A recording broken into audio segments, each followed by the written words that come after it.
യോ ഈ പ്രാവശ്യം നമ്മൾ വന്നിരിക്കുന്നത് കണ്ട ഗൈലിയന്റെ സീഷൽ എന്ന് പറയുന്ന ചോക്ലേറ്റുമായിട്ടാണ് കേട്ടോ. നമുക്ക് ടേസ്റ്റ് നോക്കാം.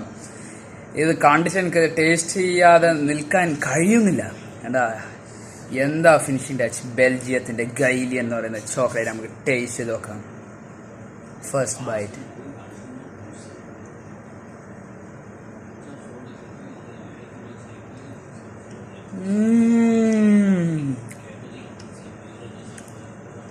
കേട്ടോ, വായിൽ ഇടുമ്പത്തേക്കുണ്ടല്ലോ അതങ്ങ് മെൽറ്റായിട്ട് എന്താ ഫ്ലേവറും ആ ഹാസൽനട്ട്സിന്റെ ചെറിയ ബൈറ്റ്സും ഒരു രക്ഷയില്ല. വേറെ ലെവലും എന്താ ടേസ്റ്റ്. വായിൽ നിന്നത്തേക്ക് അലിഞ്ഞു പോകുന്നു ആ ചോക്ലേറ്റിന്റെ ആ റിച്ച്നെസ്, ആ ഫ്ലേവർ, ഹാസൽനട്ടിന്റെ ബൈറ്റ്സ്. വാ, വേറെ ലെവൽ.